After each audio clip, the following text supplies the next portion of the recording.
Bonjour mes amis, je suis illogical Canadian and welcome back to another video. So today I'll be reading chapters 11 and 12 of All You Can Do Is Pray by James Spann. So last time you saw we got into the first couple stories from the April 27th, 2011 tornado outbreaks.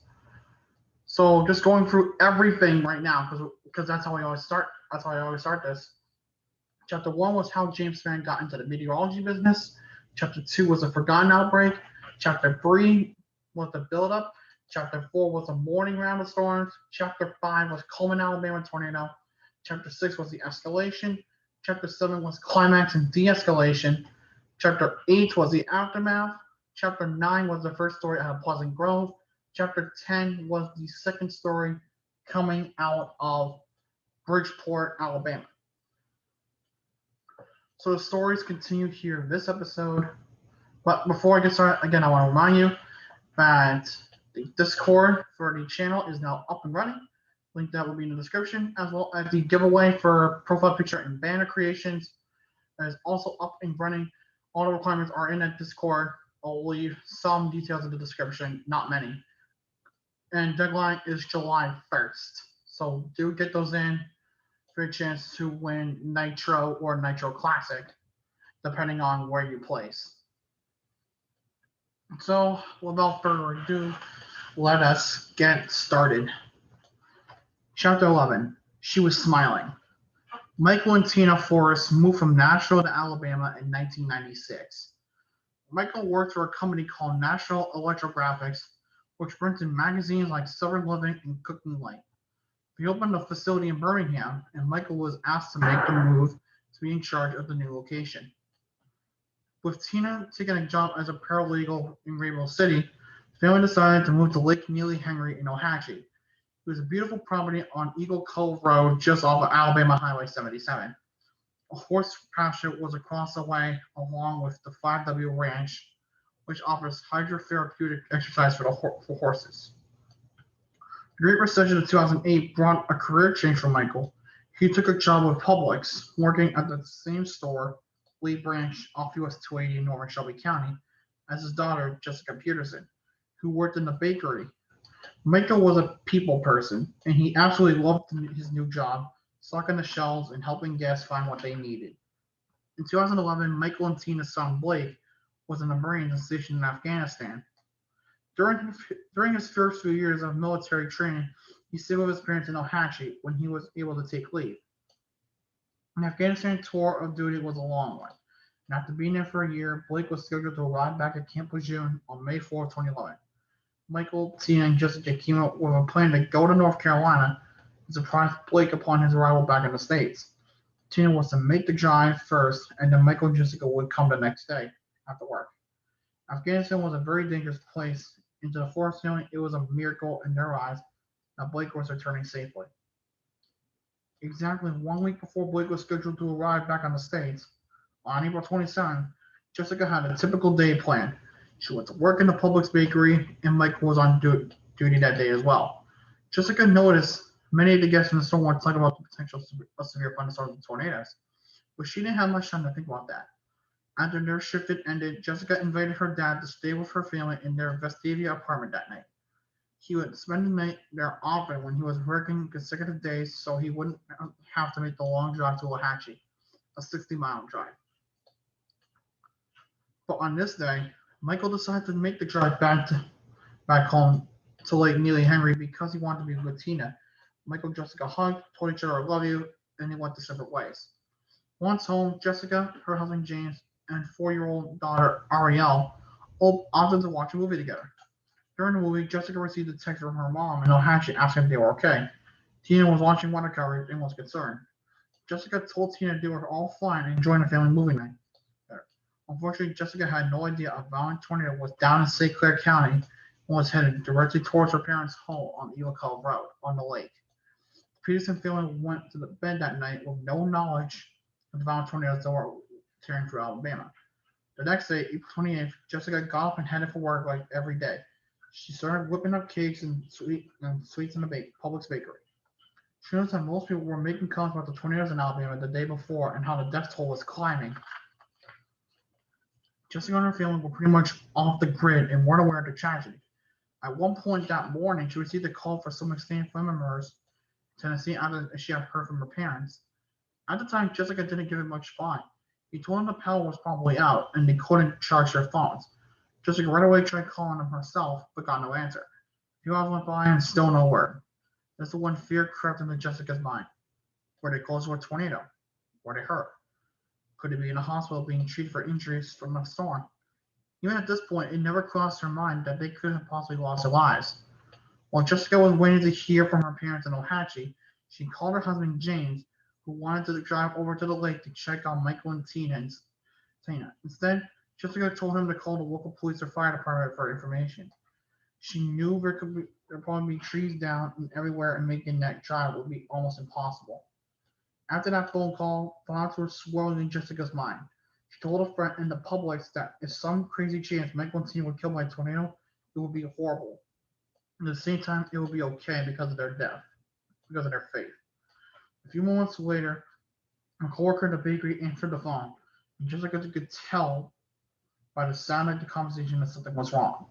Later, Jessica would find out the person on the phone was her husband, James, who told the coworker that Michael had died in a tornado. Tina was missing, and he was on the way to Publix. As she left the store, Jessica was called up to meet him. At that point, he grabbed Jessica's hand, looked her in the eyes, and before he would say a word, she knew what would follow. James could barely get the words out. Michael was dead. Tina was missing. A horrible tornado had come right down Eagle Cove Road. For Jessica, her world exploded in that brief moment. Her grief was overwhelming and unbearable. Within seconds, she immediately thought about her brother Blake. How in the world would they tell him? How he would be home in 1 week. After calling the family in Tennessee, Jessica and James jumped in the car and made their way up I-59 towards Gadsden Regional Medical Center. After the tornado, a neighbor found Michael floating in Lake Neil Henry behind their house. He was responsive and had suffered a bullet to the back of the head and wasn't speaking clearly. The only words in his mouth were about his wife. An ambulance was finally able to get through the debris and took him to the hospital in Gadsden. The clinicians did everything possible, but Michael died that night due to severe head trauma and being impaled from debris. Nurses told James and Jessica that Michael was peaceful when he passed away. At the hospital, Jessica was told Michael didn't have any identification and she needed to identify the body. Jessica, James, and their pastor, Frankie Powell, all walked together to a room in the hospital. For Jessica, it was beyond surreal. Yesterday, she was working with her dad, and tonight she was identifying his body in the hospital. How could this happen? They walked into the room and saw a blue blanket covering his body. Jessica was having a hard time believing this was actually happening. James grabbed Jessica's shoulders and they pulled back the blanket to reveal Michael's face. At that moment, Jessica said, "This is just my dad's body, a vessel. His spirit is with the Lord." Michael looked so peaceful, which gave the family comfort as well. You see, Michael never feared death because he knew he was heaven bound. But this night was far from over. Tina was still missing. James and Jessica left the hospital in Gadsden and drove down Highway 77 toward their property on Lake Neely Henry in Ohatchee. As they arrived, it looked as though a bomb had been dropped on their neighborhood. They got close to Eagle Cove Road, but had to walk with ways because of the downed trees, power lines, and the debris. It was hard to recognize anything. Jessica and James pretty much knew that Tina was gone, but they wanted to be able to bury her. They finally got to their driveway, and that was all that was left, a driveway. The house was lifted off the foundation and mostly disintegrated. Part of the front porch remained, and that was it. The sight was beyond shocking. The next day, Tina's body was found by a dive team in Lake Neely Henry, pinned under a tree in the lake. The members of that dive team worked on all through the night and found her the next day, on April 28th. Jessica never realized how much of a blessing it was just to be able to go through her parents' things and find those memories that are connected to tangible items. After a search of their property in the neighborhood, Jessica and James walked away with a small handful of items. Everything else gone. She found a jacket her dad wore constantly with Christ monogrammed on it, her mom's Bible, a bottle of wine she made, and a metal cross that was slightly bent. They also found a football pin and a cross bracelet. James walked to the other side of the lake and found a few photo albums floating in the water. With some special care, they were able to salvage the photos. That was it. The next day, Jason and Jessica went shopping for clothes because they had nothing suitable for marry Michael and Tina. Jessica made sure she bought a cross necklace because her mom had quite the collection and always wore a different one every day to match her ensemble. The only piece of jewelry her mom had on when she was found was a dog tag bracelet Blake had made for her. She never took it off. She prayed for him constantly, and the bracelet was a reminder of her unfailing commitment to pray unceasingly for those she loved. A few days later, Blake had finally made it home. His commanding officer had already given him the news that his parents were killed in the tornado. He not only lost his parents, but his home and his belongings. He moved in with Jessica and James for the following year while he sorted out his new life as best as he could. Jessica's uncle, Stephen, Michael's brother, came and helped plan the arrangements for the celebration of life service. They chose to do that instead of a typical funeral because Tina always said she wanted to celebrate their entrance into heaven and not dwell on the fact they were gone. Easier said than done, but the request was honored by the family. Jessica actually never saw her mom until the day before the funeral. She actually had to see her dad to identify him, but since her mom had her bracelet on, the dive team was able to determine it was her based on one of them. The funeral director asked Jessica if she wanted to see her, so the family decided to do a closed casket service. After much debate in mind, she decided she would regret for the rest of her life if she didn't. James and Jessica's uncle and aunt walked with her down the long hallway that led to the room where they saw Tina for the final time. Jessica can only describe what she saw next as being a gift from God because it gave her so much peace. Jessica approached her mom and looked at her face. She was smiling. In fact, her smile was so big she was almost showing teeth. Jessica was floored. All four family members started to laugh because they had never seen that in their lives. It brought Jessica joy and peace to know that in the last one of her mom's life, when her whole world was coming down on her, she still smiled. But Jessica is convinced it was Jesus welcoming her with open arms. Jessica says her faith has pulled her out of the darkest moments of her life. This is at the top of the list. But she says God is always faithful even after such a tragedy. Blake's Marine Corps family showed up 2 days after he got home and claimed that the property at Eagle Cove Road. Funerals are given to family members from the community while they sorted out details. Funeral home only charged half of the normal rate as a blessing. Publix paid for the flowers and fed the whole family when they were in town. A fund was created to pay for the hotels and travel expenses so the extended family could afford to be there with the family. Jessica says she still has random moments for her missing parents horribly, but she says she is only temporarily separated from them. This life is but a vapor.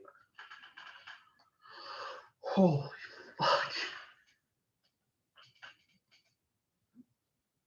I know I swear sometimes, I'm sorry, but jeez.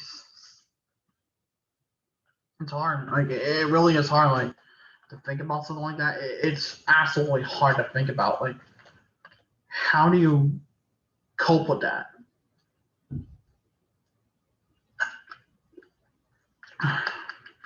Right? How do you cope with the loss of your family like that? You don't. Plain and simple. You don't. It hurts. It really does. Like especially like that. You can't explain it. You can't describe it. Chapter 12.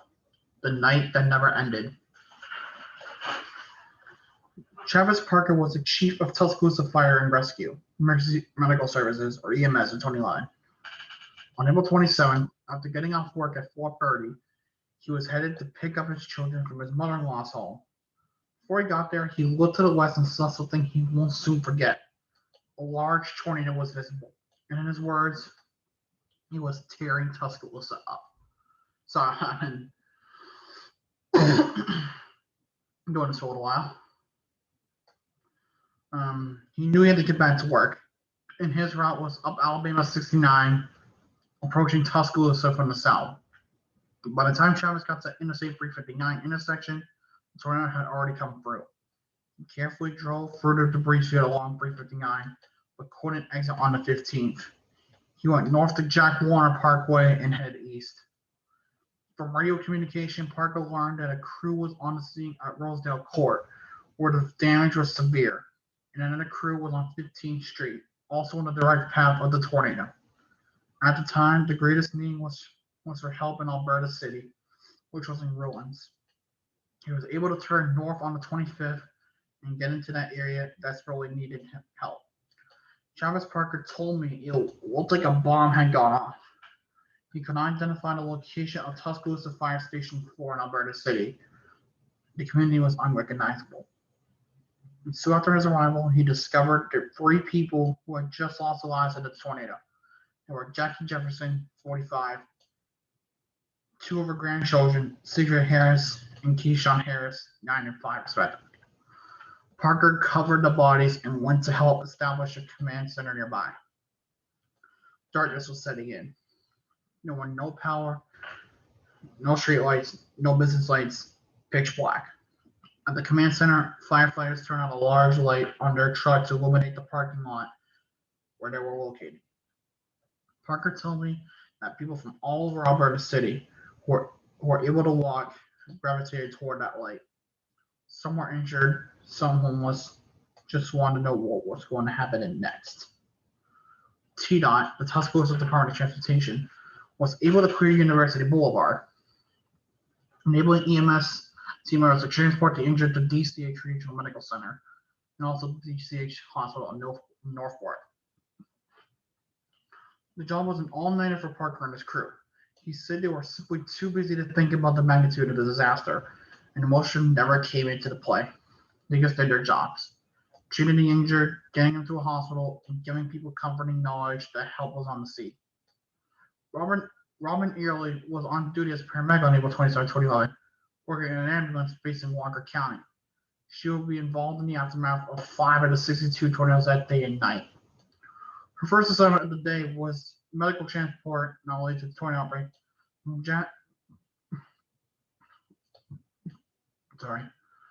Jasper to Princeton Baptist Medical Center in Birmingham. As that day wore on, the calls became more frequent and chaotic. Early in her crew were dispatched to Coleman to assist, and from there it was back to Walker County to help with the tornado injuries that passed through Cordova. On the journey back to Walker County, debris was falling from the air into the ambulance as it was traveling down Alabama 69. They made it to the Argo community, where they were transporting 1 injured patient to Birmingham. This started a non-stop shuffle that lasted for nearly 30 hours. During that time, Early transported 22 patients to various hospitals in Birmingham. On one call, there was a family of 5 in the back of an ambulance. A number of 22 patients came from Pleasant Grove. Many of the injured were brought on the ambulance staging area on doors. It was the only way to keep the patients stabilized since they had run out of supplies. Early described April 27th as the best day of my career. Every patient they saw needed them. Nobody was taking advantage of the system. There was an urgent need for the services she could provide. She knew that after that long night, she had made the right career decision. I asked her about the nature of the injuries they saw that night. It was mostly blunt force trauma. Many had injuries to their feet. This is why we asked people to wear hard-soled shoes when they are in a tornado warning polygon. Many had severe lacerations along with back and neck pain. She says she wasn't tired during her 30-hour marathon, like Travis Parker. There simply wasn't enough time to think about the magnitude of the disaster or the scope of the human suffering. It was all business. It was a night where everyone in EMS worked together, according to Early. That long, long night was their finest hour. I have heard some people call meteorologists heroes. After April 27, 2011, there's kind of someone to say it, but it isn't true. The heroes were the first responders in the field that jumped into action. And not just the professionals like Travis Parker and Robin Early. Friends, relatives, neighbors rushing to help those around them in the dark chaotic scene that most can't begin to imagine. After my experience in the small hospital in Jasper in 1974, I know little about what the first responders saw on April 27, 2011. I just hope they all know how much they are appreciated.